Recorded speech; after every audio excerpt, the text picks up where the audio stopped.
A continuación, anochece en Buenos Aires, que no es poco.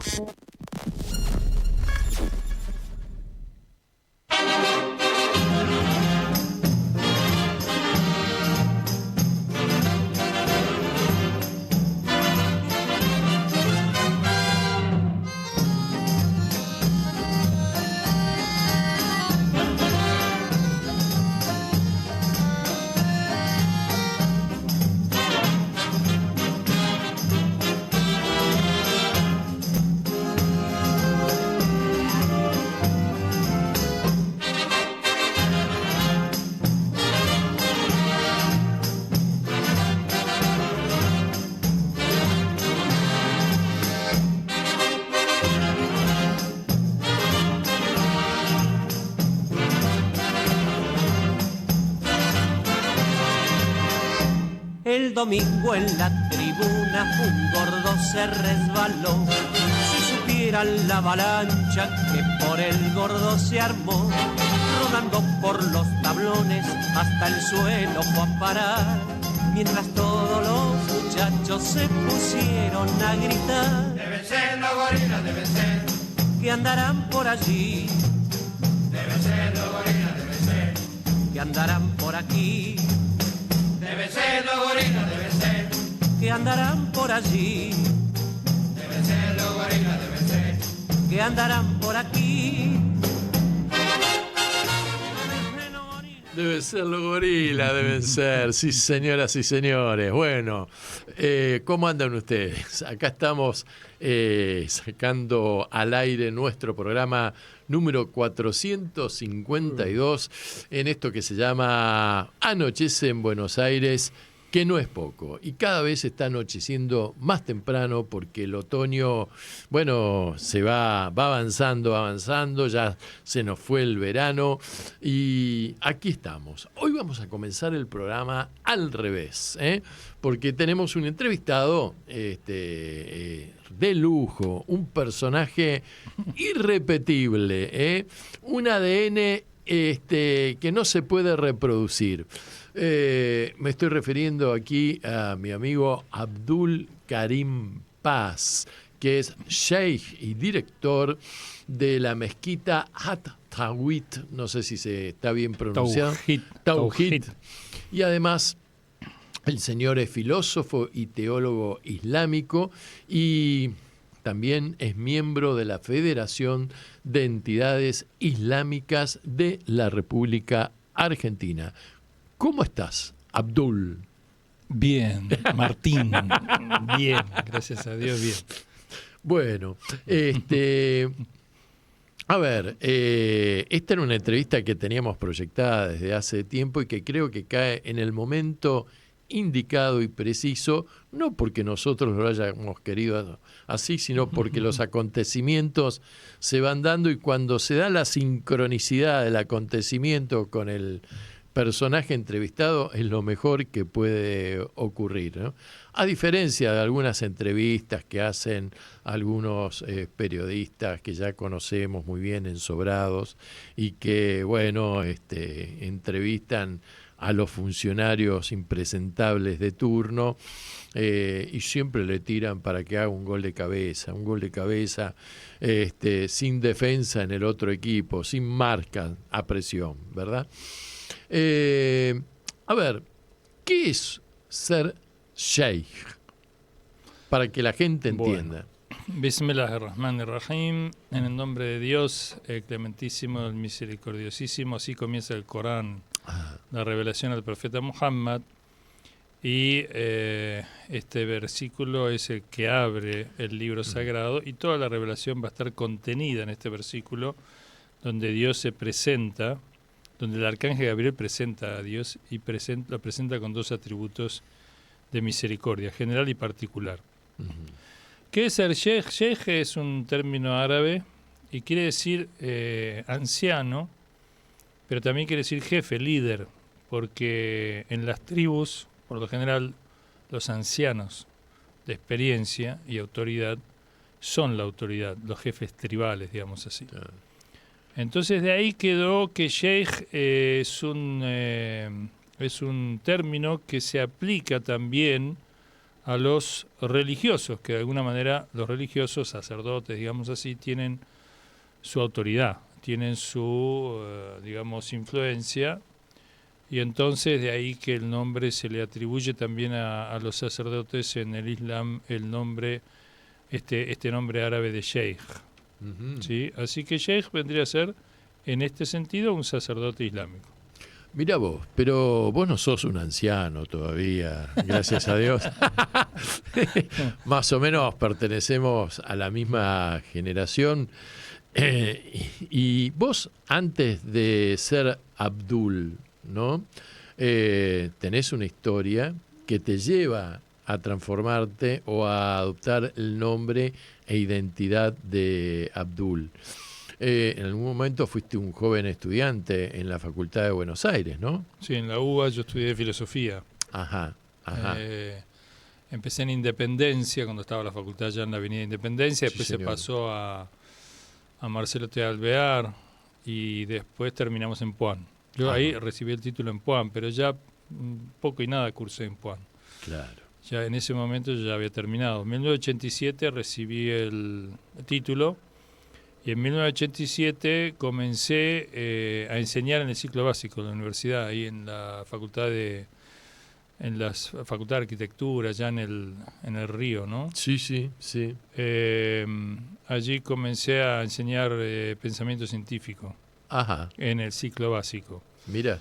Pero a los 3 meses hice un curso, duraba 3 meses, terminé ese curso que dentro de una cátedra yo lo dictaba, y ahí me fui, obtuve una beca para ir a estudiar teología islámica, o sea, para estudiar el Islam, ciencias islámicas, a Irán. ¿Y esto fue de casualidad? ¿Te vino la oportunidad o vos ya tenías, No. te había picado el bichito de Sí, la... No, en rigor yo 4 años antes Mm. ya estaba, paralelamente a los estudios de filosofía, estaba estudiando en la mezquita At-Tawhid, que yo hoy soy director. Ujú, En ese entonces había un religioso iraní ujú, que se llamaba el Sheikh Mohsen Rabbani, ujú. que era director en la mezquita y que él enseñaba a gente, digamos, que tuviera ganas de aprender el Islam en un sentido ya más intenso. Yo iba todos los días. Hacía un curso de preparación y un curso que duró 3 años de conocimientos básicos del Islam, en jurisprudencia, en historia, en Corán, en lectura, en idioma árabe, un poco nada de persa apenas, sobre todo el árabe era lo que estudiábamos más. Ujú. Y bueno, y paralelamente yo terminaba mis estudios de filosofía, y entonces ya cuando terminó siempre estaba, digamos, la idea de ir a estudiar al mundo islámico, porque aquí no había para ese entonces mucho material en idioma español, Ujú. y además que estaba esta posibilidad, ¿no? La República Islámica recién iniciaba, la revolución fue en 1979. Ujú. Los primeros años, yo ya fui en el 87, 7 años después. Estuve en el 86 un mes en Irán, visité la universidad donde yo iba a estudiar, y yo me acuerdo cuando llegué, un francés, Ajá. me encontré con un francés, el único occidental que había ahí era un francés. Mira. Después los primeros latinos éramos un amigo que es sheikh hoy también, que se llama Mahmoud Aid de Tucumán, y yo. Y nos encontramos con este francés que era padre argelino, madre francesa. Eso te iba a preguntar, si era un francés galo o era... Era mitad y mitad. Ah, claro. Era medio árabe. Y Sí. él era un hombre, la verdad, muy, muy interesante. Él me recomendó mucho la lectura de un libro que era la de un obispo de Siria que se hace musulmán, Ujú. que lo tenemos en español, se llama Muhammad en la Biblia. Es un libro muy interesante, todos los párrafos de la Biblia que hablan de Muhammad. Sí. Y me dijo que ese libro era muy importante. Y después este francés fue martirizado en la guerra de Irán-Irak, Opa. porque él quería a toda costa ir a defender a la República Islámica, pero no lo dejaban, porque los iraníes no aceptaban que un no iraní participe en esa guerra. Ajá. Entonces él, como hablaba muy bien el árabe, además de hablar muy bien el persa también, Ujú, llamativamente lo hablaba los dos idiomas. Bueno, el árabe era, su padre era árabe. ujú, claro. Pero como lo hablaba muy bien, los que sí lo aceptaron fueron la resistencia iraquí contra Saddam. Es decir, en Irán había se llamaba el ejército de Badr, que era un ejército compuesto por iraquíes. Había un parlamento en el exilio en Irán, iraquí, porque hay que entender que Irak, el 60% son chiitas, y los chiitas no querían ir a la guerra por dictado de Norteamérica contra la República Islámica. Claro, claro. Entonces, Saddam era un dictador y mucha gente había exiliada en Irán. Bueno, este ejército de Badr lo acepta, él va, y en el último combate que se realiza antes de la capitulación de Saddam y del cese de fuego, permanente ya por dictamen de Naciones Unidas en 1989, en esa última ofensiva, se llamó Mirsad, ahí lo martirizaron. Y yo, la verdad, fue un golpe duro porque lo queríamos muchísimo. Claro, lo habías Era conocido. un poco el pionero nuestro, era el occidental que abría el camino ahí. Y él nos contaba que ustedes están, en esta época que llegaron, están muy bien, ahora hay una cantidad de facilidades para ustedes. Y nosotros le decíamos lo mismo a los que vinieron años después, porque realmente fue evolucionando, fue mejorando mucho las condiciones de los estudiantes. Ujú. Y imagínate que nosotros cuando llegamos en Com no había gas natural, teníamos que agarrar la bicicleta, hacer unos kilómetros para ir a buscar la garrafa, Ajá. y vivíamos en un sótano, pero todo era realmente para mí era extraordinario, porque yo tenía muchísimas ganas de estudiar el Islam, estaba muy, muy convencido, muy, muy feliz. Así que toda dificultad era para mí, no contaba, era secundario. Claro. Así que bueno. Y decime una cosa, Abdul. En algún momento, cuando vos estudiabas filosofía y todavía no habías abrazado el Islam en la forma en que lo haces hoy día, te llamabas Santiago. Santiago Ricardo Paz, Ah, y de una familia aristócrata. acomodada, digamos, ¿no? Como diría Los Mirta Paz. Legrand, usted es una familia bien. Le digo, Claro. gracias por la de bien. Le digo, tenemos nuestras cosas, pero bueno. ¿Familia católica? Sí, católica. Muy católica. Las dos, Muy de padre y madre, muy católicos, Muy con católico. sacerdotes y monjas, de Claro. clausura además. ¿Puede haber habido en tu proceso juvenil adolescente al principio una reacción, digamos, de rebeldía frente a esta educación? No, para nada. No, rebeldía no. Lo que sí suscitó la enseñanza y lo que me transmitieron mis abuelos de religiosidad, Sí, no eran intelectuales de la religión, pero sí eran muy devotos. Mis Claro. abuelas, las dos, iban a misa todos los días de la semana. mirá. Y tenía, el hermano de mi abuelo era sacerdote, la hermana de mi abuela monja de clausura, carmelita descalza, era muy religiosa la familia. Ujú. Y a mí me generaron, yo me eduqué con revistas, digamos, de catequesis religiosa, Sí, sí. de esas historias de curas, monjas, digamos, y muy un ambiente así y un gran amor por Jesús. No fue rebeldía para nada, fue al revés, fue intentar profundizar los conocimientos de Jesús, porque mi dilema era que hoy en día, ¿qué hacemos con esto? Es decir, estos libros me hablan de una realidad, de un Jesús que yo querría tenerlo, vivirlo, digamos, experimentar, estar con él y ver, poder sentir a Jesús hoy. Ujú. En una sociedad como la nuestra, hipermaterialista, consumista, Claro, muy lejos claro. de esta cuestión. Claro. Así que no fue rebeldía, fue justamente profundizar en aquello que yo había experimentado de parte de mis abuelos, no tanto de mis padres, porque mis padres sí tuvieron un distanciamiento. Mi padre porque era médico, estudió en la universidad y medicina, y la universidad pública era bastante antieclesiástica, ¿no? Sí, Por decirlo. sí, desde la Yo época de Frondizi, ¿no? sí, Esa brecha yo lo viví laica o libre. Yo lo viví en filosofía, a pesar de que estuve los primeros años bajo dictadura, hasta el 83.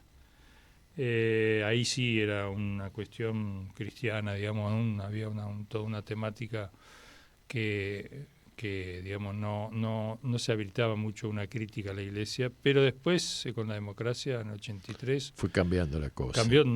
Cambió radicalmente, aparte radical, porque vinieron los radicales, Sí. y eran muy, muy modernistas, anti-iglesia, anticristianismo, digamos, anti-religión. Entonces, bueno, era Todavía todo un ataque pesaba. muy virulento. Me acuerdo que nosotros, cuando yo entré a filosofía, éramos 70 personas. Nos recibimos unos 20.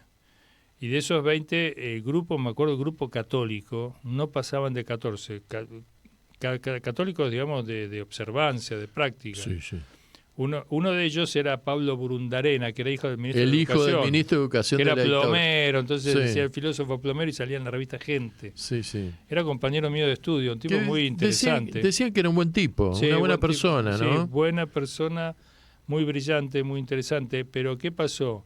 Él fue tal el ambiente que había de tipo anti-eclesial Sí. que él terminó a mitad de la carrera, se transformó en un ateo. Mirá. Perdió su religiosidad Mirá. en un proceso de crítica. Sí. Y a él le llamaba la atención, decía, yo no entiendo, yo me hice ateo, pero vos sos musulmán, porque yo en tercer año me hice musulmán. Sí. Y teníamos mucho diálogo, entonces él me decía, vos, yo la verdad que admiro, vos tenés un hombre de fe y con este ambiente, y yo mirá, perdí todo. Y bueno, desgraciadamente se pasó al otro lado, pero él iba a ser seminarista Mira. y se metió en filosofía y terminó así. Bueno, yo después le perdí el rastro, pero lo que te decía es que de esos católicos quedaron o bien replegados sin abrir la boca, porque los debates no tenían mucha fuerza intelectual para los debates, Claro. porque no estaban muy capacitados y porque, bueno, evidentemente sí, en Europa la Iglesia en su momento tuvo algunas acciones no muy meritorias, digamos, Sí. pero Poco reivindicables. un cristiano con una formación más sólida podría haber planteado debate, pero en general a los cristianos hay que decirle que a los católicos en el ambiente secularista y ilustrado o modernista, los debates no son muy buenos en televisión, por ejemplo, en la cultura. Sí, sí. Debates de intelectuales católicos de peso Sí, sí. no abundan, te Claro. diría. Claro, claro. Abdul, vamos a escuchar un poquito de música. Música cubana, che. Juan Fornel y los Van Van. Vaya grupo musical. Es el tema número 2, mi querido Guillermo. Y el tema se llama Dale Calabaza. Por Juan Fornel y los Van Van. Y volvemos. Ahí va.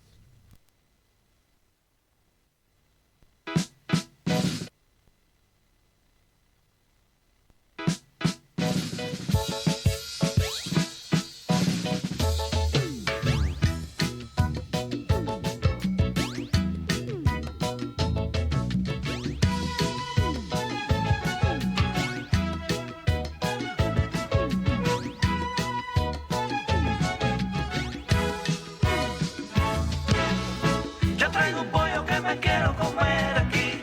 Así me lo quiero comer también. No sé si hacerlo asado, sopa o en fricassé.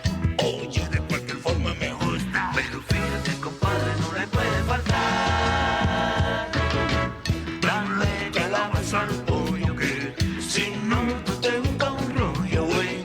Échale la yuca entera, que si no no te queda buena, güey. Dale calabaza al pollo, que si no tú te buscas un rollo, güey. Échale la yuca entera, que si no no te queda buena, güey.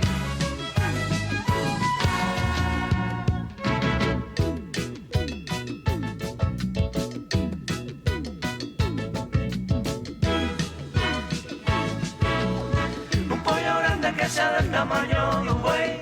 Ese me lo quiero comer también. No te preocupes que el fogón ya se va a prender. Así yo no voy a esperar. Pero fíjate, compadre, no le puede faltar darle calabaza al pollo, que si no tú te buscas un rollo, güey. Échale la yuca entera, que si no no te queda buena, güey. Dale calabaza al pollo, que si no tú te buscas un rollo, güey. Échale la yuca entera, que si no no te queda buena, güey.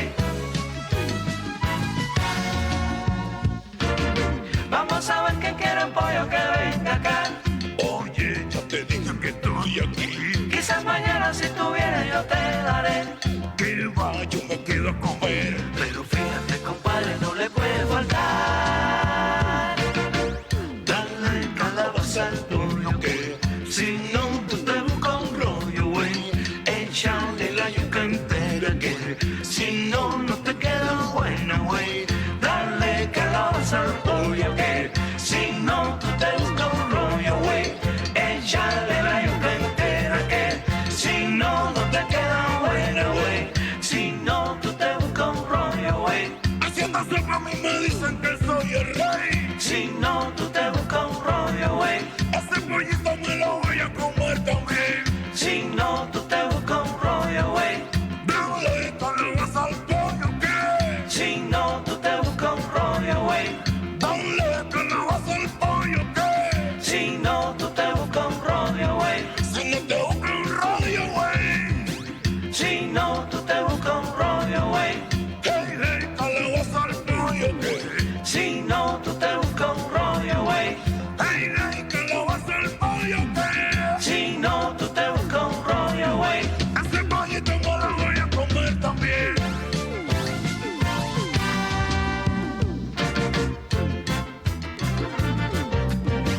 Hey, hey, calabaza al pollo que hey, hey, calabaza al pollo que hey, hey, calabaza al pollo que hey, hey, calabaza al pollo que Anochece en Buenos Aires, que no es poco, para que la radio comunique y la memoria sea un ejercicio.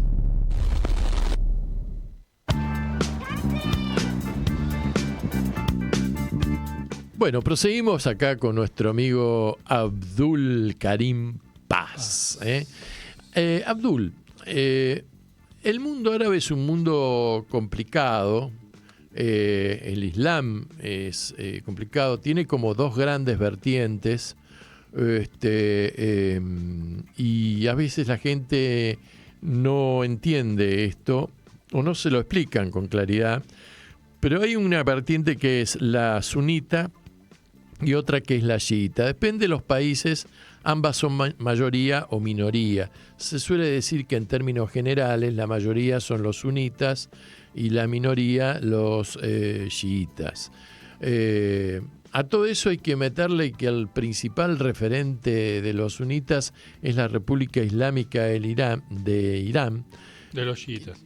De los chiitas, perdón, de Irán, que no son árabes, no son semitas, son persas. Y los persas son indoeuropeos, pero practican el Islam, porque en un momento el Islam se expandió tanto que abarcó países que no eran árabes, ¿no? Un poco, explícanos esto, esta división, cómo funciona y por qué esta división.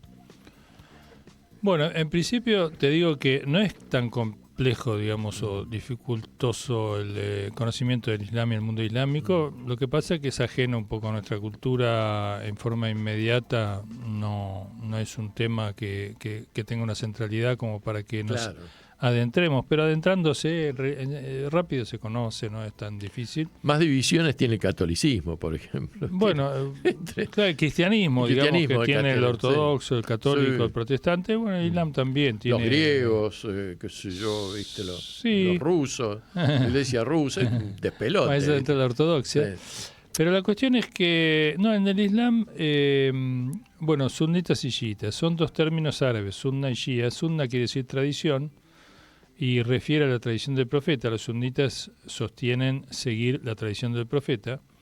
Y chiita quiere decir partidario de, y alude a los partidarios de Ali, el primo y yerno del profeta, al que los chiitas sostienen que es el sucesor mencionado, nombrado por Dios y el profeta como tal.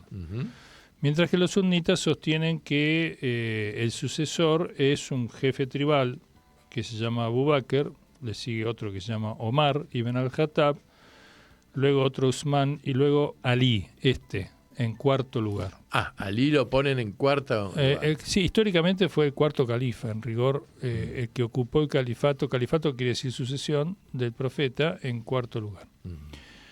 Pero conceptualmente la cuestión es así. Los chiitas sostienen que el líder que tiene que continuar la labor del profeta, que es la implementación de la revelación como programa de vida para el mundo, pero que debe ser difundido y aceptado de grado, ojo, no impuesto.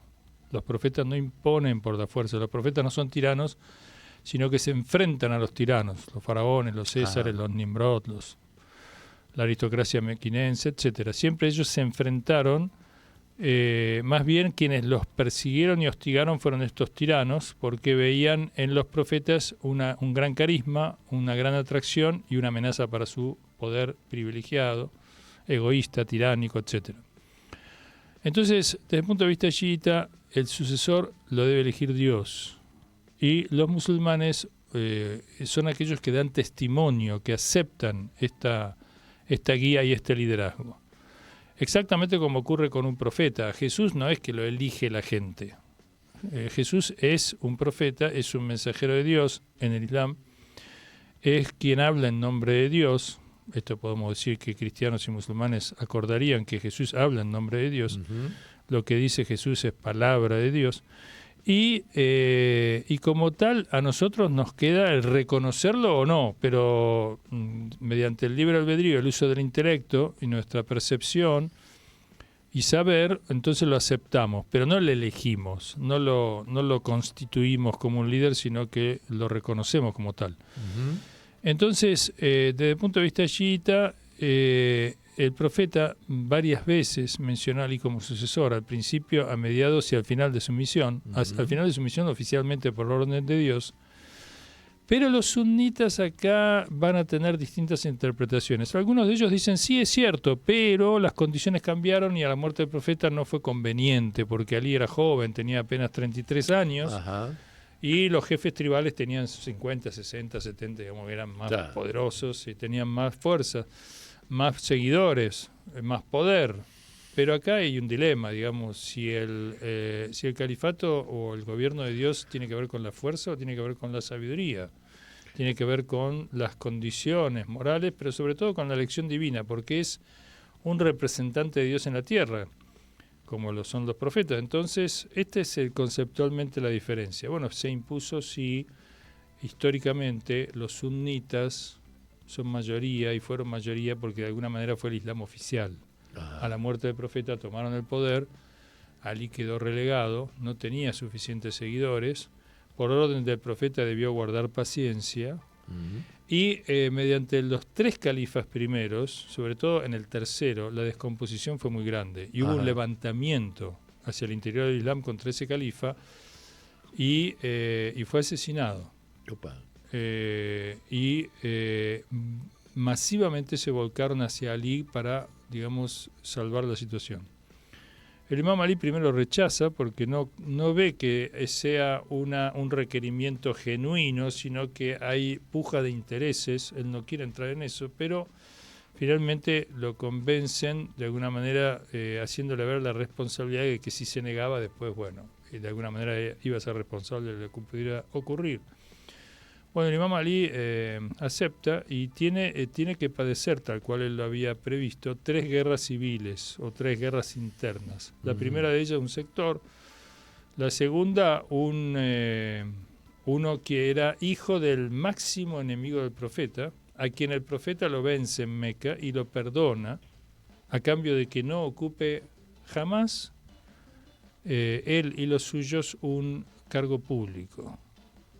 Pero como tal queda perdonado en un acto de misericordia, pese a que había conducido muchas batallas, había sido responsable de muchos muertos, y sin embargo el hijo, por esta digamos, suerte de diferencia que se gestó en la muerte del profeta, el hijo toma el poder en Siria y se va a enfrentar a Ali.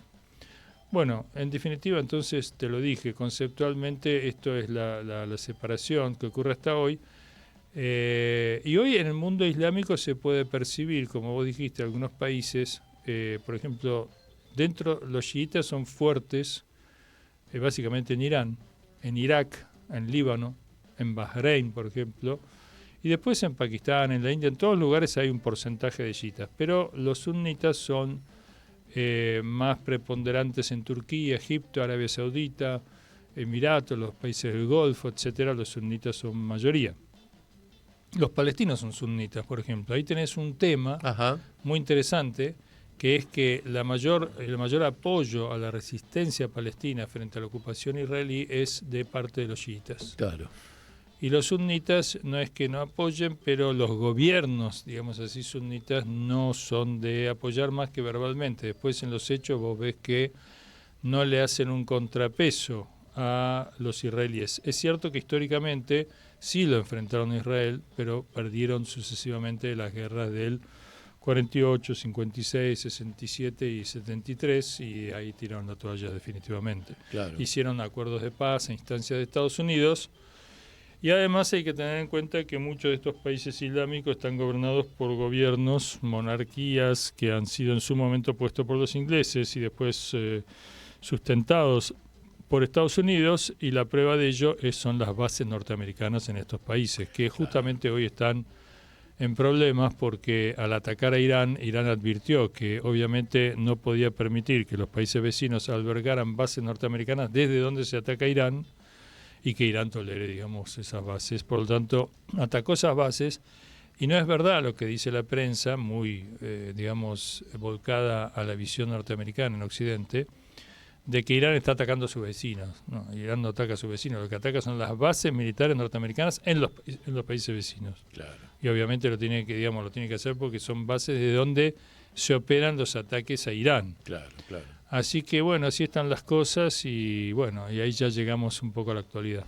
Decime una cosa, te quería hacer una pregunta mientras te escuchaba. En el Líbano tiene una composición política que tiene que ver con también su multiplicidad, digamos, o diversidad religiosa, muy compleja, ¿verdad? Los chiitas, ¿qué porcentaje aproximado representan en la población libanesa? Mira, los sunitas son... Los chiitas. Los chiitas son, aparentemente, yo no sé si tengo exactamente bien el dato, pero cerca de un 40%. 40%. Sí, son importantes. Sí. Sobre todo de Beirut al sur ocupan toda esa parte del Líbano. Que es donde está en el fuerte, norte están más los cristianos, claro, sí. Que es donde está fuerte, los maronitas, llamados los maronitas. Los maronitas son mayoría, hay otras expresiones cristianas, claro, pero sí, los maronitas, que es una iglesia... que, digamos, responde es católica, pero es autónoma. Es decir, tienen su máxima autoridad es elegida por ellos, no por el Papa. Claro. Su referencia es San Marón. Sí, creo, ¿no? Que, no sé si el Papa de alguna manera, bueno, lo acepta, digamos, pero la elección es autónoma, ¿no? Claro. Es una iglesia autónoma. Y han sido, en los últimos años, aliados en general de Israel, ¿no? Sí, hay que entender que Francia, la ocupación francesa del Líbano, al retirarse Francia, deja una constitución según la cual el presidente debe ser siempre cristiano, a pesar de que son minoría. Sí. Ahí está bien claro el sello colonial, ¿no?, de Francia. Sí. Y el primer ministro debe ser sunita, debe ser, ojo, no puede no serlo. Y el presidente del parlamento es chiita. Es decir, que la escala de poder, si bien los chiitas tienen, digamos, son más o en número, tienen un número mayor, pero en materia de poder están en tercer lugar por una disposición de Francia que quedó hasta hoy. Claro. En la guerra civil se intentó modificar eso, pero no. La guerra civil tuvo que ver mucho con la presencia con Israel, porque los palestinos en su lucha contra Israel, la resistencia palestina, cuando fueron expulsados de Palestina, se alojaron muchos de ellos en el Líbano, sur del Líbano, y desde allí atacaban a Israel, con lo cual va a provocar la invasión de Israel en el 82 al Líbano, hasta Beirut, y eso va a generar la resistencia libanesa, famosa con el nombre de Hezbollah, o Partido de Dios, que es el fuerte de la resistencia libanesa. No son los únicos, pero son digamos, el sector más fuerte. Pero la constitución esa de que el presidente debe ser cristiano, eso sigue hasta el día de hoy. Sí, por eso es importante porque las usinas informáticas de Occidente suelen presentar a Hezbollah como un grupo terrorista, ¿no? Y Hezbollah forma parte del gobierno oficial del Estado del Líbano. Claro. Tiene diputados, tiene ministros, tiene ministerios a cargo, y no es solamente una milicia armada que pretende liberar una parte del Líbano. Bueno, vamos a escuchar un tema, el número 4, Guillermo anda preparándolo. Esto es una perlita, pero mirá, es una perlita negra que encontré ahí por YouTube. Es uno de los sobrevivientes del famoso Club del Clan que existió allá por la década de los años 60. Las chicas morían por él, era muy pintón, era famoso por sus pulóveres Bariloche. Me estoy refiriendo a Johnny Tedesco, que está todavía vigente y que nos va a interpretar, pero de una forma muy linda, este tangazo que se llama Cafetín de Buenos Aires.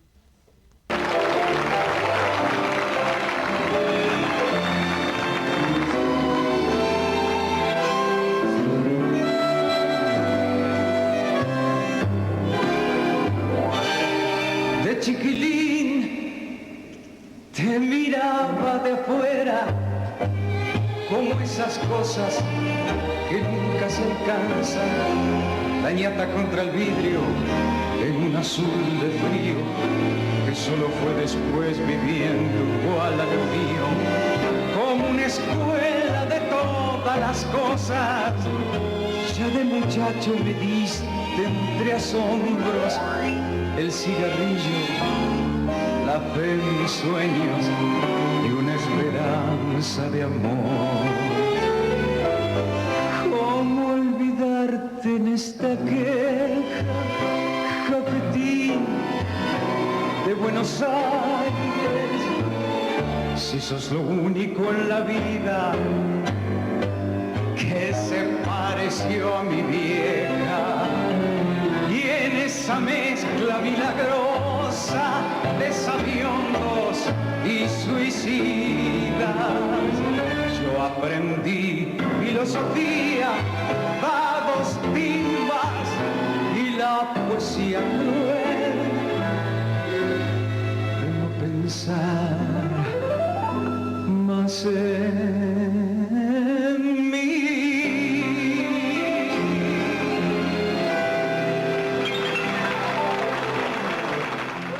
Estás escuchando Anochece en Buenos Aires. Que no es poco.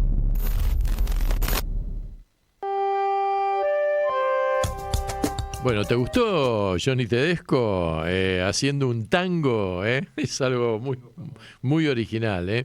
Acá pasamos todos los ritmos, todas las músicas, somos musicalmente eclécticos. Karim, o mejor dicho, Abdul, te quería preguntar, a ver, ¿cuál es tu opinión o cuál es tu análisis de la importancia que hoy tiene como religión abrámica, el Islam, que parece apuntar a una gran explosión y una gran desarrollo?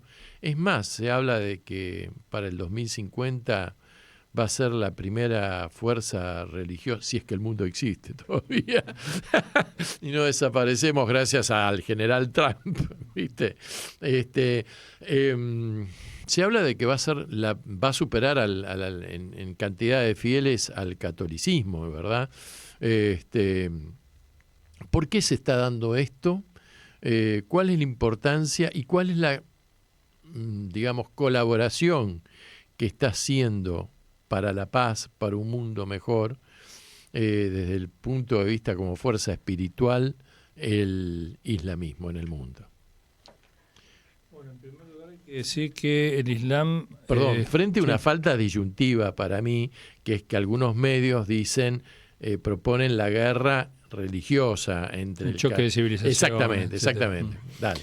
No, yo creo que en realidad la humanidad querría ir hacia una armonía de civilizaciones, no a un choque de civilizaciones. Totalmente. No hay incompatibilidad para una sabiduría trascendente. Todos tienen mucho que aportar, mucha riqueza que aportar al bien común, y de ninguna manera necesariamente las diferencias tengan que ver con una exclusión del otro y un conflicto o una guerra. El Islam tiene realmente un carácter para mí divino, que hace que se produzca un milagro, que en Occidente incluso, a pesar de que la ley del marketing dice que si vos a un producto le haces una propaganda en contra, el producto no se vende. Claro. Por eso es que tenés que hacerle una propaganda a favor para venderlo. Es el ABC del marketing y del mercado, digamos, la política de propaganda para cualquier mercancía. Pero el Islam, a pesar de que es muy atacado, muy incomprendido, muy ignorado, ¿no? No se lo estudia, no se lo trata, no se lo invita a dialogar en los grandes medios y en los grandes medios académicos también. Tendría que haber hoy en día, con todas las facilidades que hay, un montón de encuentros intelectuales, de debates, de intercambio de opiniones, ideas, análisis, de los mejores representantes de los pueblos en sus distintas perspectivas. Que es lo que propuso en su momento el Papa Pancho Francisco, y que el otro día también confirmó León.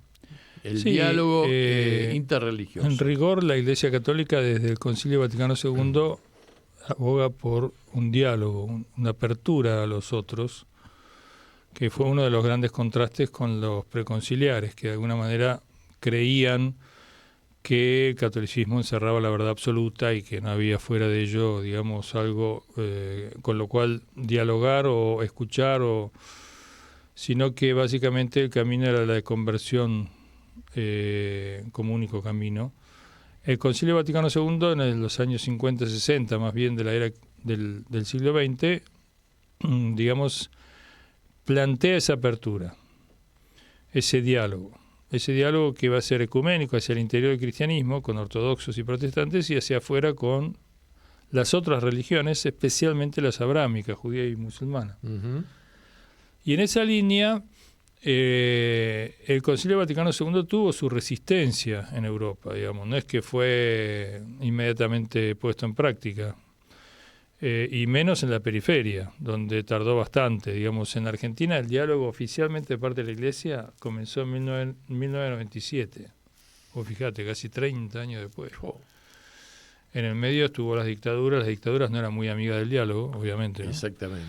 Y entonces creo que, bueno, Francisco sin duda fue alguien que impulsó muchísimo, tenía lemas como que la política de encuentro, de puentes, de diálogo, de apertura, de salida, de reconocimiento de las virtudes de los demás, de las verdades que había en los demás.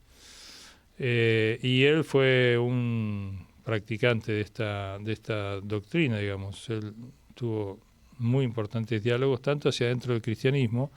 Él lleva adelante el primer encuentro con el patriarca ortodoxo de Rusia en Cuba. Uh-huh. Y después, con los anglos, con los anglicanos, los protestantes también, y obviamente con judíos y con el Islam. Así es que, yo creo que se abre entonces una posibilidad. Pero Francisco fue bastante excepcional, no es que sea la corriente, digamos. No. Aparte la elección del nombre Francisco, siendo que en la historia el santo Francisco, el San Francisco, fue quien rechazó las cruzadas en su faz militar. Uh-huh. Y sostenía que había que dialogar con los musulmanes. Él solo fue sin armas al mundo islámico, fue recibido por el califa en Egipto, el Kamel, uh-huh, que que lo recibe y le hace una cantidad de obsequios y además libera por el nombre, por lo bien que le cayó Francisco a una cantidad de prisioneros cristianos. Bueno, tuvo mucho éxito, pero poca propaganda lo de Francisco en la época. Desconocía esta historia. Sí, Francisco, sí. Entonces, bueno, Francisco es el primer papa que se pone ese nombre. No solamente por su inclinación por los pobres y por la iglesia humilde, y por la naturaleza, más pobre, y por la naturaleza, esos aspectos seguro también. Pero también tenía una connotación de una visión hacia el Islam mucho más llana y mucho más proclive al diálogo que la que tenía Benedicto XVI, ¿no? Totalmente. Que todavía le costaba bastante, digamos, admitir al Islam. El día y la noche. Sí, tuvo unas frases que mismo Francisco a mí, cuando era Bergoglio, en ese entonces, en una conversación en privado, me dijo que Benedicto, la verdad que decía cualquier cosa, porque Benedicto había dicho que él y el mundo islámico no tenían logos, no tenía la razón, ¿no? Y que era una cosa, no sé, sin ninguna racionalidad, cosa que obviamente cayó muy mal en el mundo islámico y aparte muy fuera de la historia, porque el mundo islámico fue el que lleva a Aristóteles a Europa. O sea, el mundo islámico... Exactamente. A ver, el que tenía un rechazo por la racionalidad en todo caso eran algunos exponentes de la Iglesia con mucho poder en el medioevo. Pensar que Aristóteles recién va a ser oficialmente aceptado en la universidad en Francia en el siglo XIII, XIV, XIII, digamos. Mientras tanto estaba prohibido, hasta que Santo Tomás lo cristianizó de alguna manera, lo adoptó en la Suma Teológica. Aristóteles estaba prohibido, era pagano y no debía leerse algo pagano, y además la Iglesia tenía mucho control sobre lo cultural y educativo. Claro. Así que es muy injusta la apreciación de Benedicto, pero bueno, Francisco es otra cosa. Y entonces, pero todavía decíamos que Francisco es una excepción. Francisco todavía tiene que vencer resistencias, ¿no? Lo mismo que de alguna manera León XIV, que tampoco tiene el perfil de Francisco, pero es sin duda la línea de Francisco. Entonces, eso no ayudó a que el Islam sea más conocido, que haya... El Islam, pensé que estuvo hasta España, hasta Francia, el sur de Francia llegó, tuvo 8 siglos en España, ¿no? Es decir, tendría que ser mucho más conocido de lo que es. Pero hay una islamofobia muy fuerte, de parte muy imperialista, que hace que, se siga pensando en los musulmanes como los jeques en camello, en el desierto, una cosa de allá, una cosa dogmática, fanática, amenazante, peligrosa, intolerante. Y como muestra suelen hablar de problemas que genera la inmigración islámica en Europa, pero no dicen, no contextualizan que esa inmigración es una inmigración forzada, producto de colonialismo, lo mismo que la africana, lo mismo que la latina en Norteamérica. No hablan de lo que provoca esas migraciones forzadas que muchas veces mueren en el intento de ir a Estados Unidos, en México, o en los barcos de polizonte, o en el caso del Mediterráneo, que es un cementerio para tantos africanos que intentan llegar a Europa, como quien intenta entrar al castillo para salvarse del hambre, ¿no? Y de la pobreza a la que son sometidos por los saqueos. Esa otra parte no la dicen. Es decir, si ellos dejasen de expoliar al mundo islámico, los colonialistas, los franceses, los ingleses, los norteamericanos hoy, entonces seguramente los sirios, los jordanos, iraquíes y demás, o los africanos querrían vivir con su familia en su terruño, ¿no? Seguro. Lo mismo que los latinos no harían esas inmigraciones a pie, atravesando todo tipo de peligros para llegar un número mínimo a entrar en Estados Unidos, que recién ahí comienza otra historia, ¿no? La supervivencia. Encima ahora los echan, los separan de los hijos, ¿viste? Unas calamidades tremendas. Una crueldad. Que León XIV, al igual que Francisco, pone el acento en el trato más humano a los migrantes. Francisco, la primera visita que hizo fue a Lampedusa, digamos, ¿no? Ese lugar de entrada a Europa de los navíos muy precarios de los africanos, en que muchos han muerto en el camino, en el intento. Ujú. Así que bueno, yo creo que el Islam entonces rompe esa ley natural que es a mala propaganda una expansión. Vos dijiste de que probablemente en los 2050, si el mundo sigue, dijiste, si el general Trump lo permite, pero el mundo tiene dueños, nosotros estamos muy confiados, por profecías y demás, que el futuro del mundo es un futuro brillante, de hermandad, de concreción del plan de Dios, que el sentido de la existencia humana va a aflorar en lo mejor del hombre. Pero en el mientras tanto, si esas son las cifras que se manejan, incluso en Occidente, que hay una gran expansión en Europa, Estados Unidos, en América del Sur incluso, menos en América del Sur, pero la hay. Entonces, justamente ahí está ese quiebre de la ley natural, es decir, una cosa que tiene una pésima propaganda o una gran indiferencia, si se quiere, también, y sin embargo crece mucho. ¿Cuánto más si tuviera un trato un poco más igualitario, ¿no? Digamos, Claro. o más respetuoso siquiera? Así que a pesar de eso, yo creo que la fuerza que tiene el Islam, vos pensás que el mundo islámico absorbió invasiones y absorbió la cultura de los invasores y las islamizó. Claro. Los mogoles se islamizaron. Ujú. Es una cosa que a vos Mirá te invadan y que el invasor adopte la cultura del invadido y vencido. Sí, La cultura tiene que ser muy fuerte para que ocurra una cosa así. exacto. Y así ocurrió. Los mogoles se islamizaron. Turquía después pasó a integrar el mundo islámico también. En Persia también. Ujú. En Persia vos dijiste algo que es que bueno, en Irán son persas. Sí, son persas, quizás la mayoría, pero hay muchas etnias en Irán, ¿no? Están los Sí, sí. árabes, el sur de Irán está poblado por árabes. Ujú. Hay turcos, los turcos, digamos, son o los mogoles o los asiáticos que están en el noreste de Irán, Ujú. que tienen rasgos así orientales. Bien. O sea que hay varias etnias, no solamente son indoeuropeos, pero obviamente sí hay muchos indoeuropeos. Ajá. Bueno, se nos ha acabado el tiempo. Ah, ¿ya? Pero mira vos. Mi Pero querido ni amigo empezamos. Sheikh. Esto da para más y esto va a Bien. continuar. Muy bien. Bueno, te dejo a vos que cierres el programa con alguna frase o algo. ¿Querés que te cite lo que quedó pendiente de nuestro programa anterior? Dale. Así completamos lo que habíamos dicho. Dale. Bueno, entonces... Estos son citas que vos has encontrado en la Biblia. Sí, en realidad no es que encontré yo, están, pero vos las vi hoy Ajá. viniendo, entonces digo, bueno, vamos a... Referidas al Islam. Referidas al Islam en la Biblia. En la Biblia. Mira qué cosa. Bueno, acá Curiosa. una cita que me quedó del programa anterior que Sí. no llegué a anunciar Ujú. es la de el Evangelio de Juan, Ajá. capítulo 16, versículos de 12 al 14, dice así. Jesús le dice a los apóstoles se quejan de que están de alguna manera afectados porque Jesús dice que se va a ir, que Sí. los va a dejar. Entonces dice, aún tengo muchas cosas que deciros. En un momento le dice, no os aflijáis porque es necesario que yo me vaya para que venga Él, el Espíritu de verdad. Dice, acá dice así, aún tengo muchas cosas que deciros, pero ahora no las podéis sobrellevar.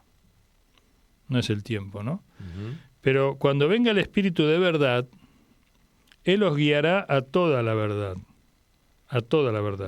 porque no hablará por su propia cuenta, también tiene carácter de mensajero, ¿no? Sino que hablará todo lo que oyere, profeta, Ujú. y os hará saber las cosas que habrán de venir, profecías. Ujú. Él me glorificará porque tomará de lo mío y os lo hará saber. Sabemos que en el Corán hay capítulos referidos a María y a Jesús. Jesús es nombrado muchas veces, los milagros de Jesús, el carácter. A Jesús se lo nombra en el Corán como Espíritu de Dios, Bien. misericordia para el mundo.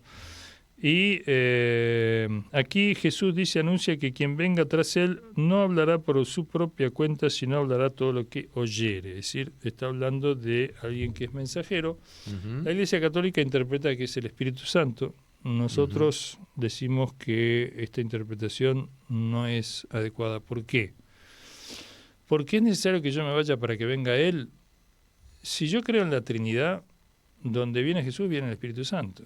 Donde está el Hijo, está el Padre, está el Espíritu Santo. Digamos, no hay manera de separarlos, ¿no? No tendría mucho sentido. Pero además, Jesús en toda su misión es apoyado por el Espíritu Santo. En el nacimiento, en el río Jordán y en distintos pasajes, el Espíritu está presente en la misión de Jesús. De modo que para nosotros aquí está hablando de un profeta que, junto a otros párrafos de los Evangelios, donde habla que le va a quitar la misión del reino a los judíos, justamente por ese enfrentamiento que tiene la jerarquía judía contra Jesús, y se lo va a dar a otro pueblo, dice en el proverbio en la parábola de los labradores, en que sí va a pagar digamos, va a hacer caridad y va a retribuir a Dios por el favor que Dios les hace. Y yo creo que bueno, a la pata judeocristiana occidental en la que todos nos hemos educado, le falta la otra pata abrámica, que es la de Ismael y sus descendientes, y las promesas de Dios a Abraham en el Génesis, donde dice que de ti haré surgir una nación bendita, numerosa como los guijarros del desierto. Y una nación bendita es una nación monoteísta, y en la historia no hay otra que el Islam.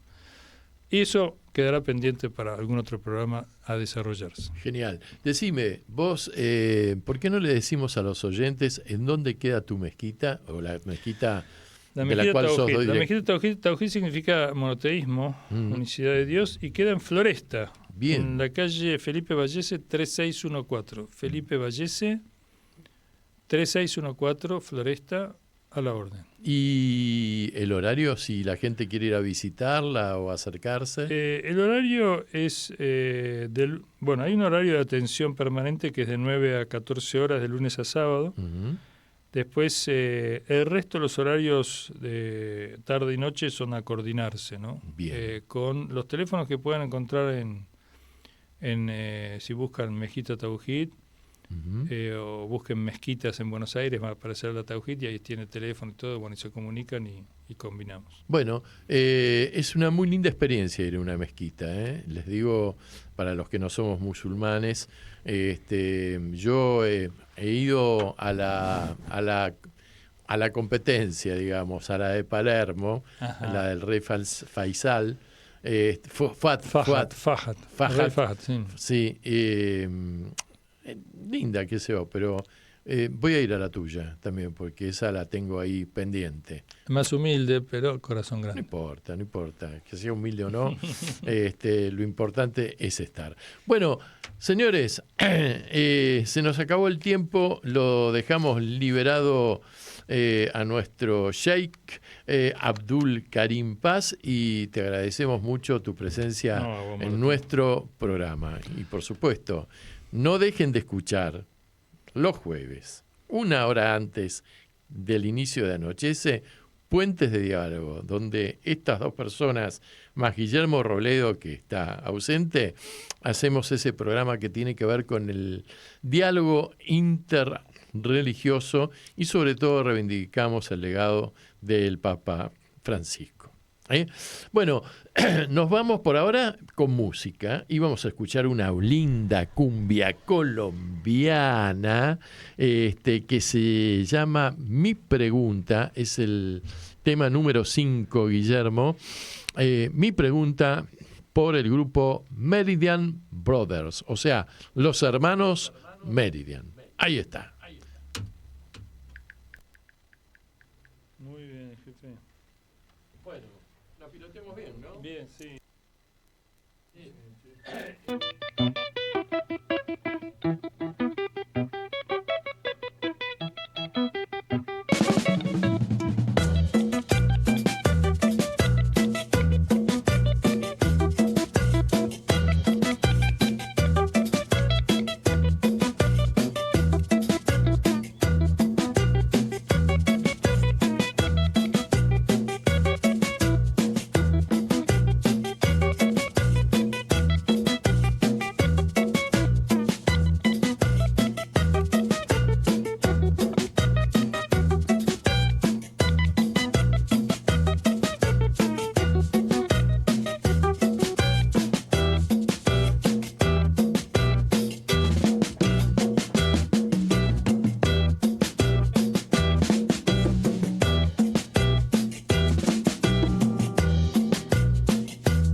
Comienzo de espacio publicitario. Las abuelas de Plaza de Mayo necesitan de nuestra ayuda para encontrar a sus nietos. Con tu aporte podés colaborar en la búsqueda de todos los que faltan, por más abrazos, por más encuentros. Hacé tu donación. www.abuelas.org.ar. A la bronca. Hace la radio.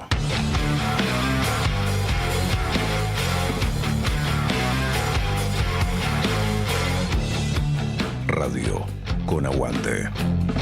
Resistiendo desde el aire. Durante esta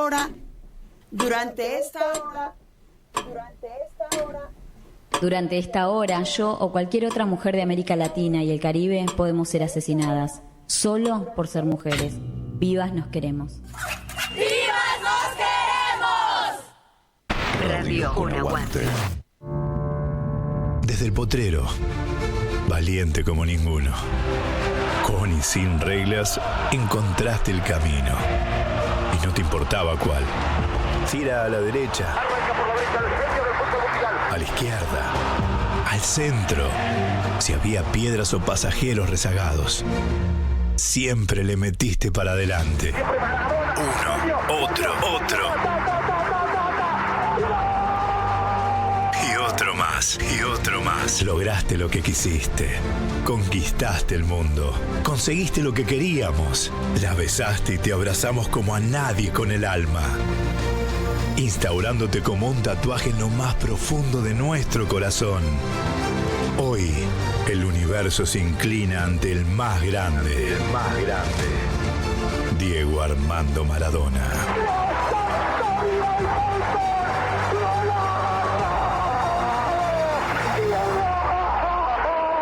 Gracias por tanto. Por esas lágrimas, por Argentina 2, Inglaterra 0. Tu radio, siempre.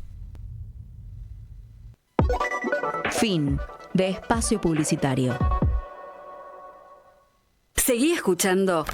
Anochece en Buenos Aires, que no es poco.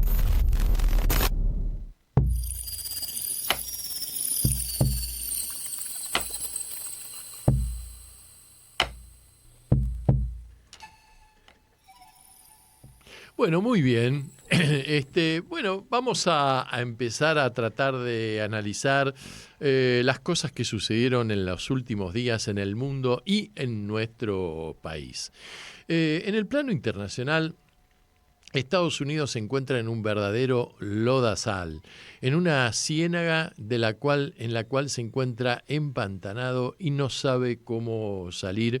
Me refiero a su conflicto con Irán, al cual fue arrastrado por su aliado histórico e estratégico en la región, y diría yo en el mundo también, que es el Estado de Israel, comandado por el señor Netanyahu.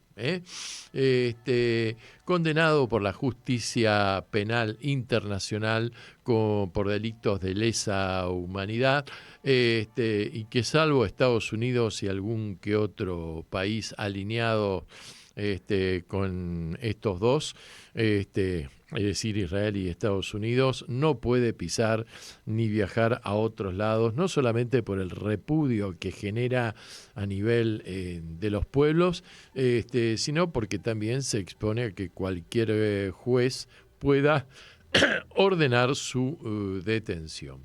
Bueno, lo cierto es que el presidente Trump y su secretario de Estado, Marco Rubio, no hacen más que mandar mensajes contradictorios.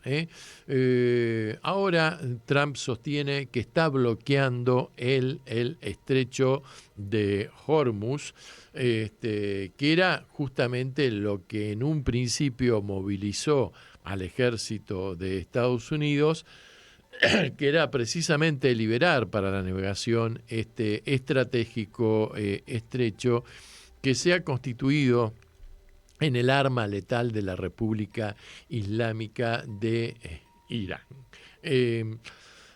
¿Quién sostiene que al contrario ejerce su soberanía sobre dicho estrecho y administra la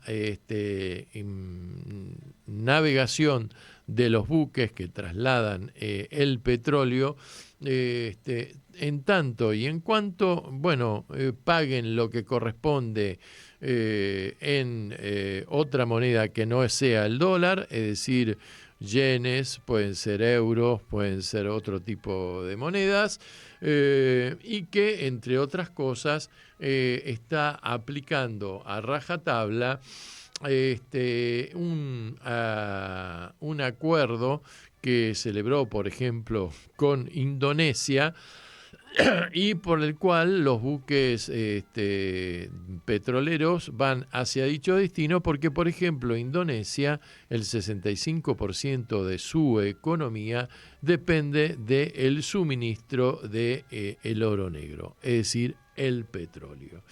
Lo cierto es que han fracasado todas la política norteamericana, que no solamente trasladó aviones, portaaviones, lanchas, marinos, y que ha desplegado una parafernalia armamentística que ha bombardeado no solamente a la República Islámica del Irán, sino también a otro país ahí en la región como es el Líbano, sino que, esta guerra o esta acción militar que iba a durar nada más que entre 24 y 72 horas, luego se prolongó una semana, luego dijeron que iban a ser 5 semanas, luego llamaron a un levantamiento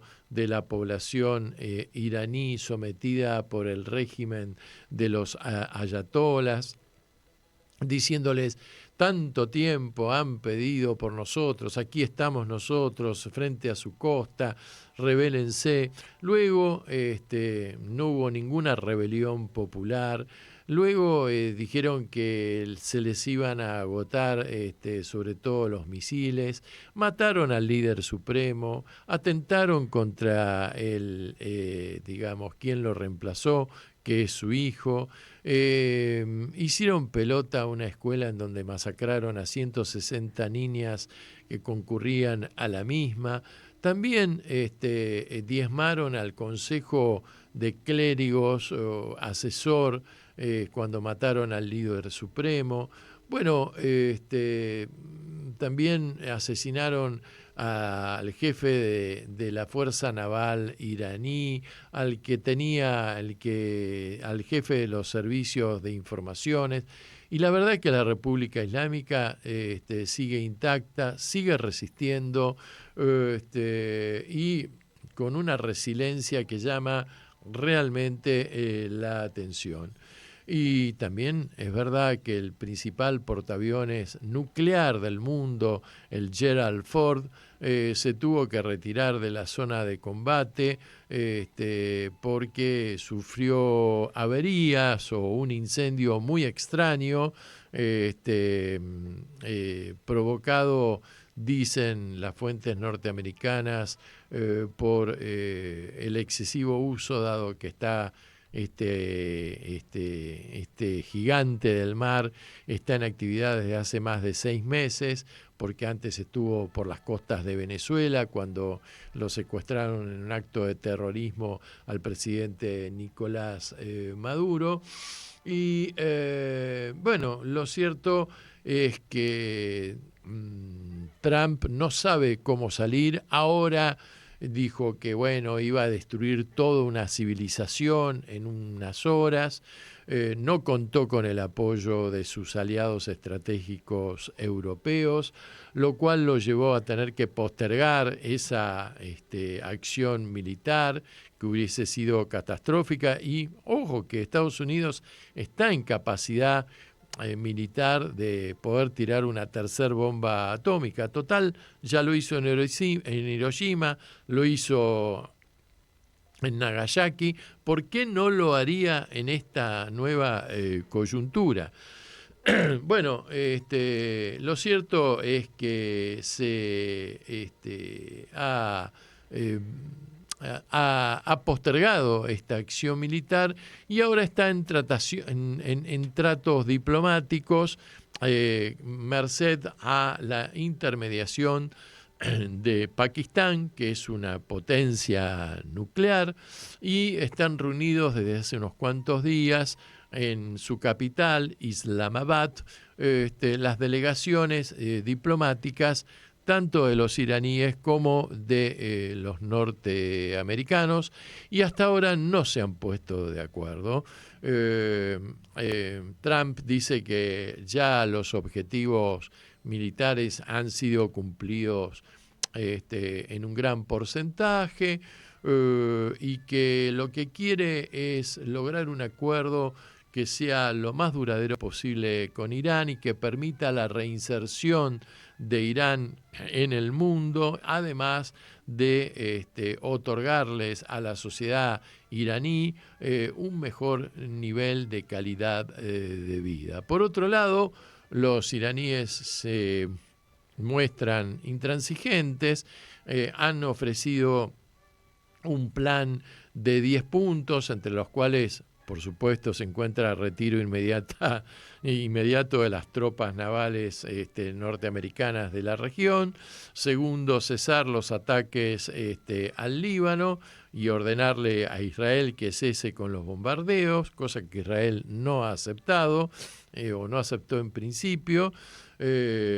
También el retiro de las fuerzas de ocupación de Gaza.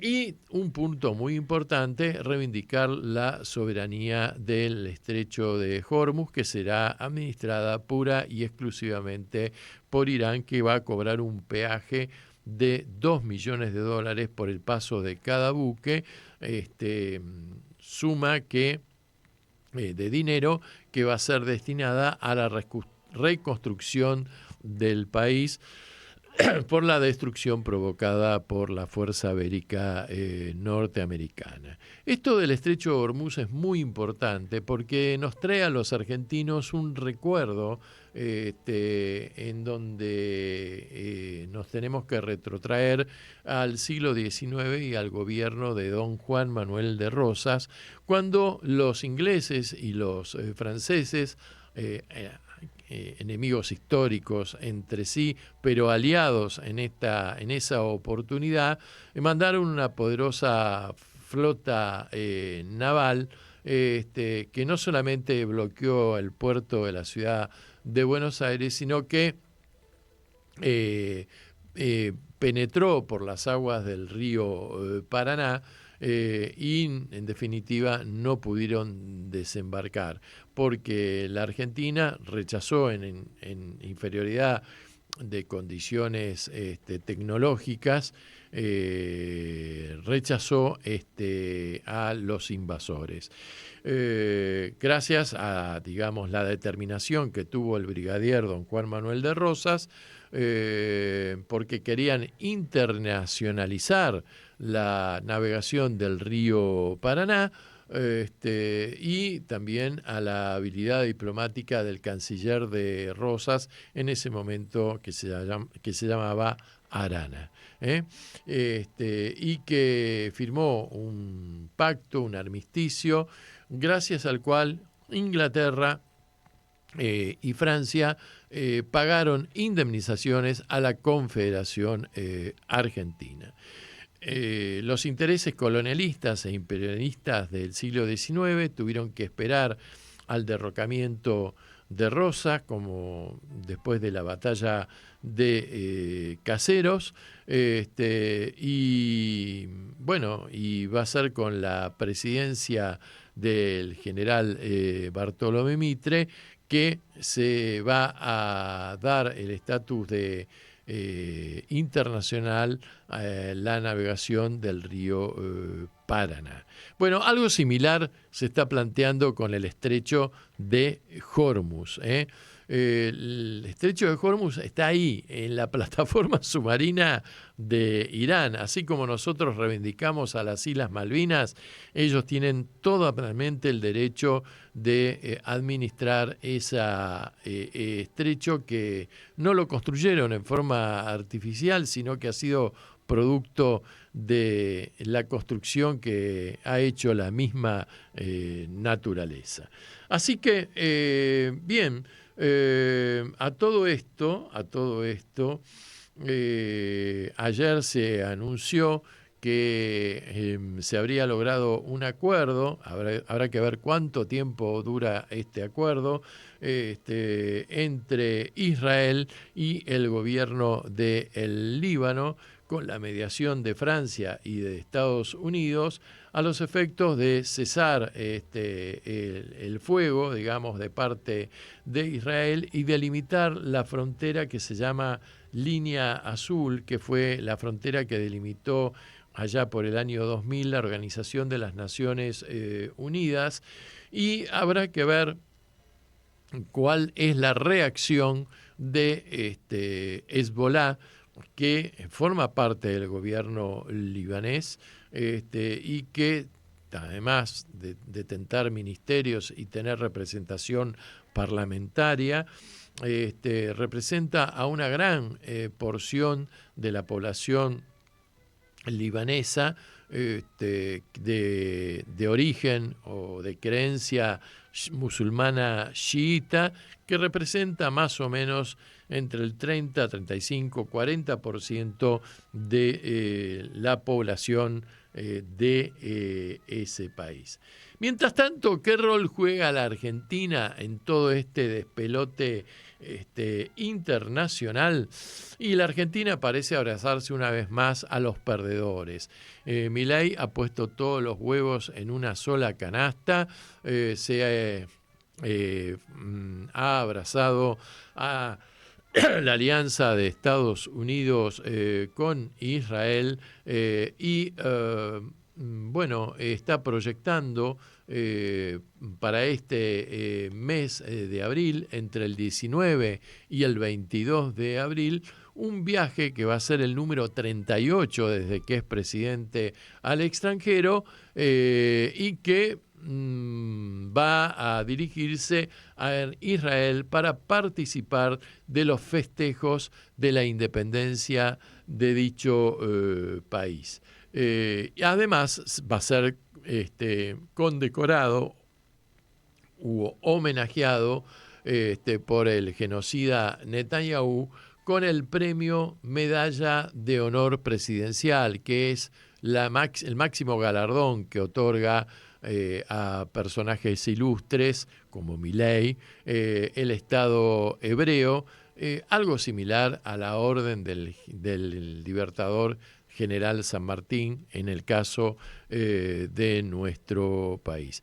Realmente, además de que puede ser motivo de opinión a favor o en contra el viaje que va a hacer el presidente de la República a un estado que se encuentra en guerra, me parece que es realmente jugar con el fuego, exponer al primer magistrado, a quien representa al Estado de la República Argentina, que viaje en esta coyuntura, con las circunstancias que acabamos de relatar, a Israel, en donde se expone nada más y nada menos que su propia integridad.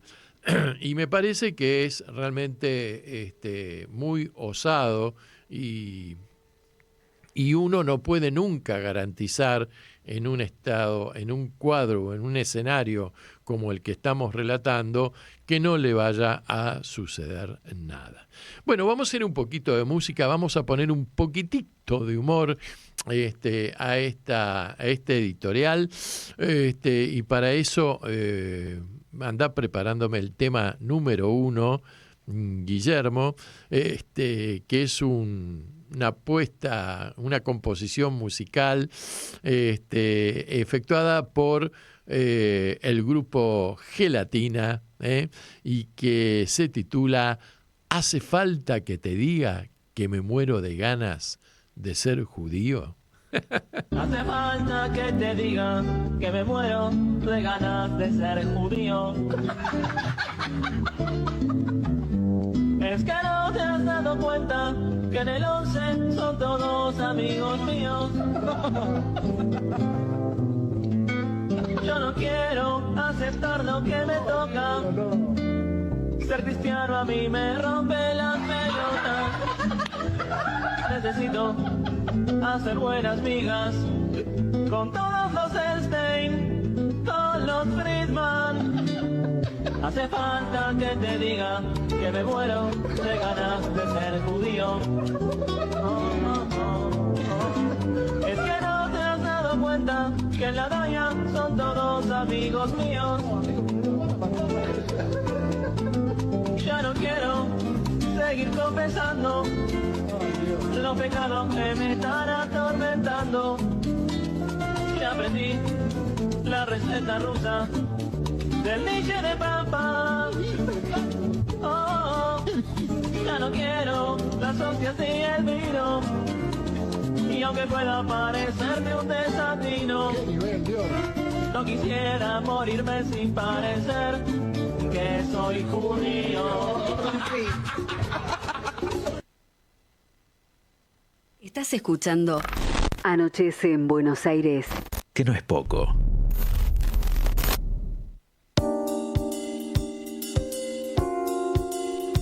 Bueno, un poquito de humor no viene mal, dadas las noticias que tenemos que transmitir. Seguimos entonces con el plano internacional. Bien, el inefable Donald Trump, ¿no? Muy bien no le va últimamente, porque ahora se peleó con el mismísimo Papa. Mirá, este Papa que tiene un carácter más bien así tranquilo, para abajo, sosegado, pero que ojo, no es tonto. El tipo viene de ser cardenal en Estados Unidos, lo conoce muy bien a Trump, fue un defensor y por consiguiente un gran crítico de la política de persecución de los inmigrantes implementada por Trump y un gran defensor en la zona de Nueva York y de Boston y todo esto, de las minorías de los inmigrantes, y es un continuador del legado de Francisco, ¿no? Del Papa Pancho, que tanto se extraña últimamente. Y bueno, es un hombre que además ha hecho una gran actividad pastoral en un país latinoamericano, como es el Perú, en el cual hubo elecciones el pasado domingo, de eso vamos a hablar después, y que, bueno, conoce lo que es la pobreza de nuestro continente, la marginalidad, la injusticia social. Y a pesar de que es de nacionalidad norteamericana. Bueno, la verdad es que esta actitud de tanta, digamos, arbitrariedad, patoterismo y de agresividad de Estados Unidos y de Israel, que viene motivando además manifestaciones masivas, populares, desde hace más de un año, desde el genocidio que se está perpetrando en Gaza, en la Franja de Gaza, por parte, en la mayoría de los países, bueno, lo llevó al Papa a orar y criticar esta actitud, digamos, guerrera de los Estados Unidos y de Israel en Irán, o sea, en el Golfo Pérsico, y en el Líbano, en donde hay una minoría católica presente, que en el Líbano los cristianos libaneses se llaman maronitas, y esto no le gustó a Trump. A Trump no le gusta cuando lo critican.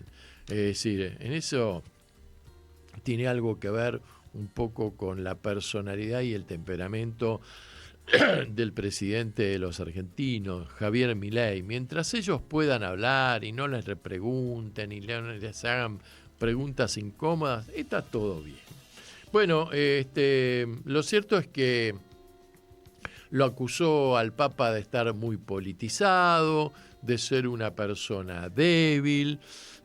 El Papa no entró en esa polémica, le dijo que no le tiene miedo a la administración de Trump y que él no es un político y que en definitiva lo que a él le interesa es la cuestión espiritual. Pero claramente la cuestión espiritual está relacionado con los temas terrenos, Es decir, está relacionada con la política internacional. Y si hay un Estado que maneja de forma brillante la política internacional desde hace 2026 años a la fecha, es precisamente el Vaticano. Bueno, frente a estas declaraciones de Trump, bueno, esto también le produce otro cortocircuito con quien detenta la responsabilidad representativa del Estado italiano, que es una mujer que se llama Giorgia Meloni, que es una mujer que dentro de el mapa político italiano está ubicada en la extrema derecha, pero que conoce la política, viene de la política y sabe cuáles son los códigos de la política. Y que si bien fue derrotada en un referéndum que convocó para definir la cuestión por simple mayoría hace unos 10 días atrás, a los efectos de reformar la justicia italiana, sobre todo en cuestiones que tienen que ver con el aspecto de la inmigración, porque por la zona geográfica en que está ubicada Italia, junto con España, es uno de los países a donde hacen base los inmigrantes que vienen desde el África principalmente. Aceptó la derrota, no la discutió, dijo que el pueblo italiano se había expresado en las urnas,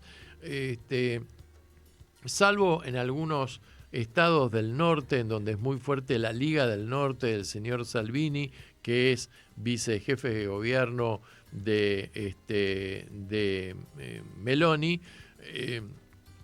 En el resto de Italia perdió por paliza, lo cual alienta, digamos, de aquí al 27 a la oposición italiana de centro izquierda, al Partido Democrático, para tratar de ganar esas elecciones que se tienen que celebrar dentro de 2 años. Bueno, lo cierto es que Giorgia Meloni salió a apoyar al Papa, pero públicamente lo dijo y en forma muy clara, que no compartía las expresiones de Donald Trump por significar una falta de respeto al Santo Padre.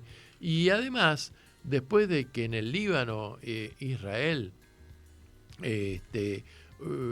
bombardeara una misión militar italiana, provocando, no sé si muertos o heridos, pero bueno, en definitiva,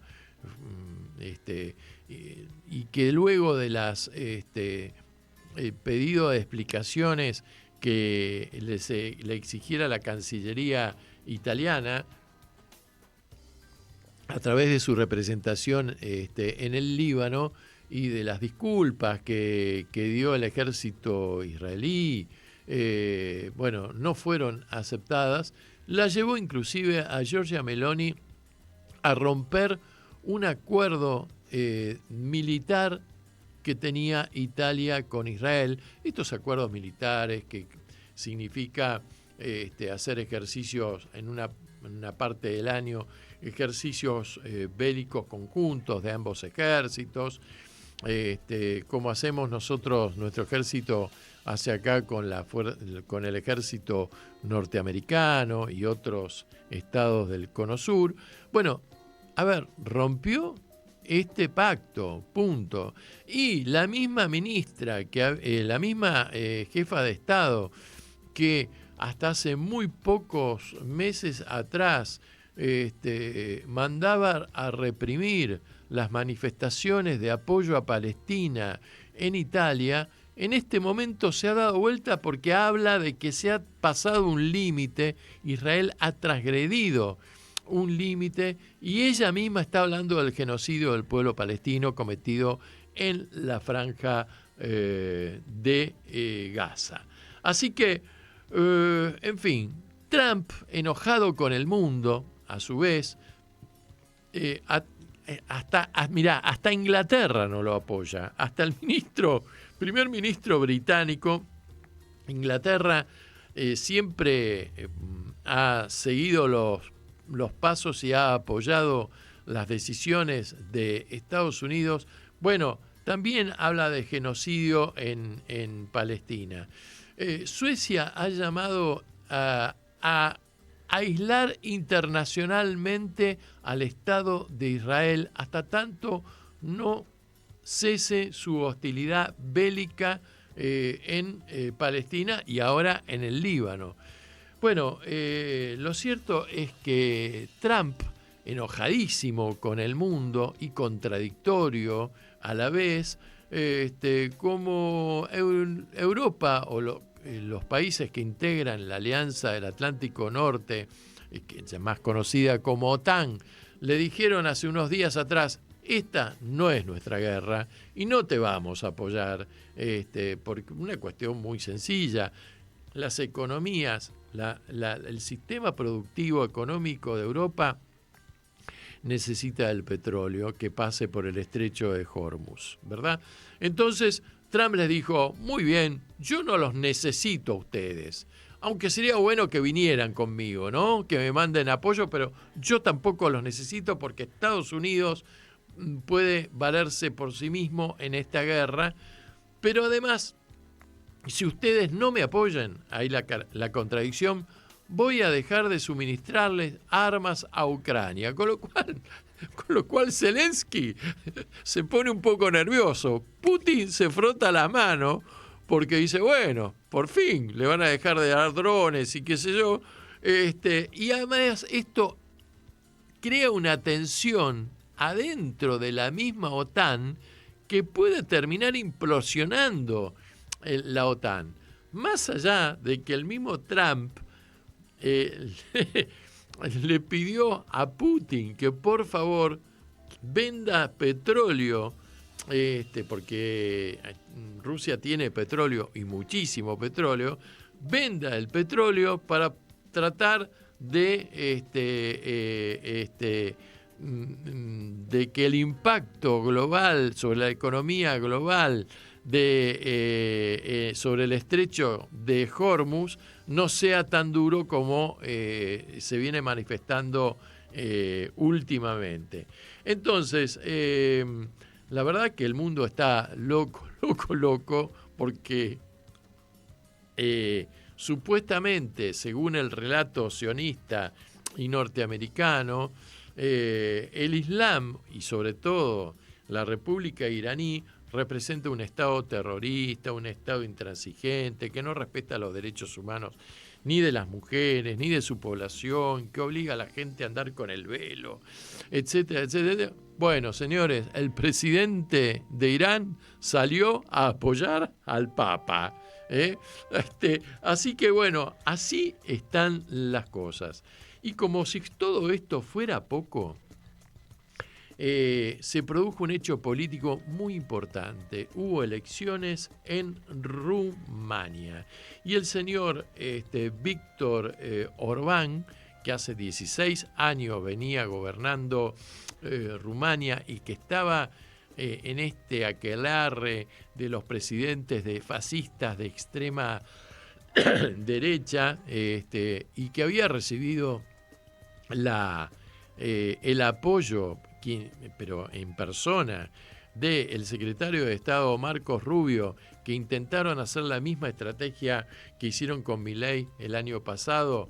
Si no votan por Orbán, les va a ir muy mal a Rumania, y que luego tuvo una visita mucho más importante que la del secretario de Estado norteamericano, me refiero al presidente Javier Milei, perdió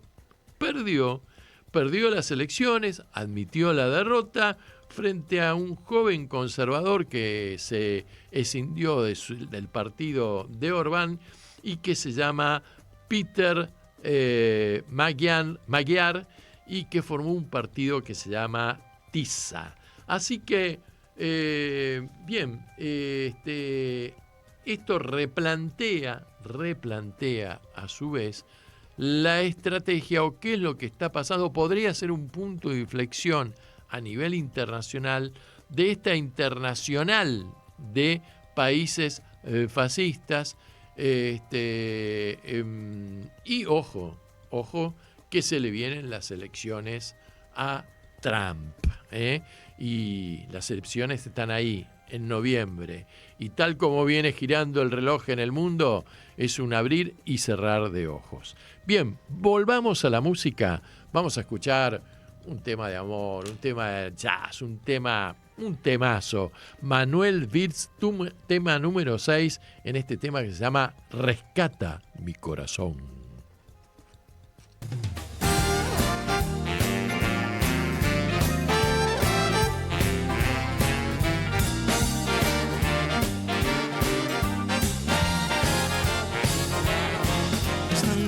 Pensé en pasarte a buscar, que estés lista a las 10, invitarte a cenar a esos sitios que nunca te llevo, y a la luz de la luna confesarte un deseo. A la orilla del mar diré frases de amor, iremos a bailar, beberemos chandon, y a la hora en que las princesas se enamoran dejarás el salón por quedarnos a solas. Hoy puedo morir de amor, rescata mi corazón, quédate conmigo. Hoy puedo morir de amor, rescata mi corazón, quédate conmigo.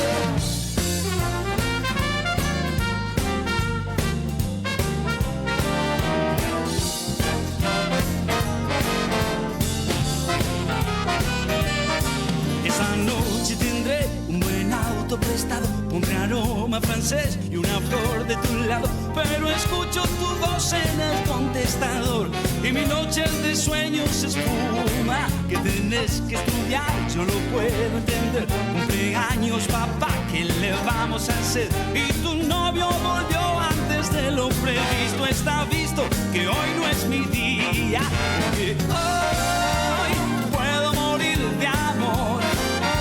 Rescata mi corazón, quédate conmigo. Hoy puedo morir de amor. Rescata mi corazón, quédate conmigo. Les puedes decir que te has ido de acá, a tu novio papá y a la universidad, y al fin por una vez esta noche olvídate de todo en mi coche. Hoy puedo morir de amor, rescata mi corazón, quédate conmigo.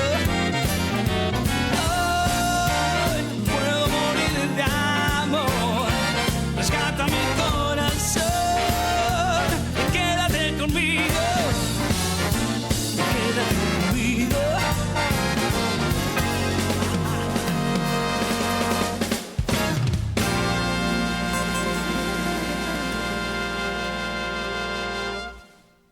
Anochece en Buenos Aires, que no es poco, para que la radio comunique y la memoria sea un ejercicio. Bueno, puro swing el tema de Manuel bits. Así que, bueno, cerramos con el panorama nacional. Bueno, nada alentador, les cuento. Caputo y su equipo económico están reunidos con el Fondo Monetario Internacional y con el Banco Mundial para ver si logran los famosos 1.000 millones de préstamos que todavía no llegaron. Van a pedir un waiver o perdón, porque la verdad es que no lograron acumular la cantidad de reservas el Banco Central de la República Argentina. Todo se basa en mantener el equilibrio fiscal. Milei dijo que va a proseguir con la motosierra. Mañana van a despedir 140 empleados del Servicio Meteorológico Nacional. Mañana no van a salir ni van a llegar aviones a los aeropuertos, porque el Servicio Meteorológico Nacional, entre otras cosas, trabaja con los aeropuertos y las condiciones meteorológicas en la aeronavegación. La economía, no hay repunte ni producción, hay una recesión galopante, el salario no sirve para nada.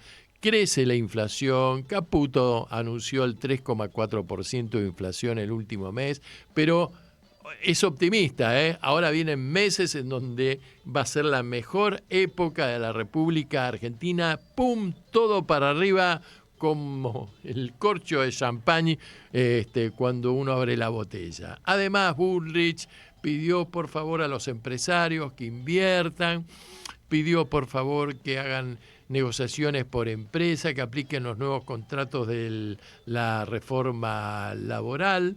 Mientras tanto, la corrupción sigue avanzando. Adornis le mandó una escribana trucha que, por favor, ayer declararon las prestamistas de Adornis poco creíbles. Una le prestó $85.000, la otra le prestó $15.000, son jubiladas de la policía.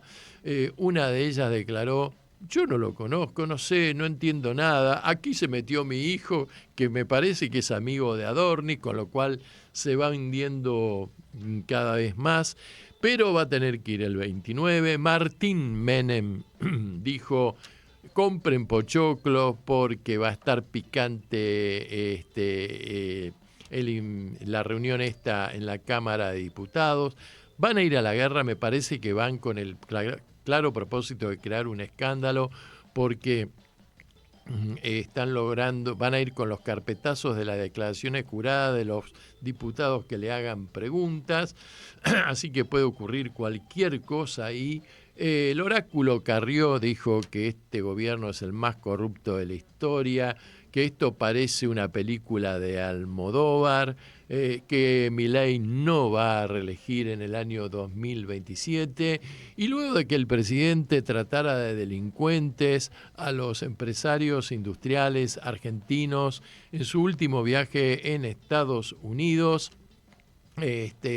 la UIA editó un video y sacó un comunicado muy duro, del cual vamos a hablar la semana que viene, tomando ya una posición un poco de confrontación con el gobierno. Mientras tanto, Milei, en un reportaje de un periodista adicto, le pidió paciencia al pueblo argentino, porque vamos a comenzar muy bien y es necesario que transcurran unos meses para llegar a la meta de la inflación cero. O sea, poca credibilidad, crisis que no se resuelve, desocupación que aumenta, caída del nivel salarial, no hay ninguna reacción positiva en la microeconomía, por más que la macro dé bien,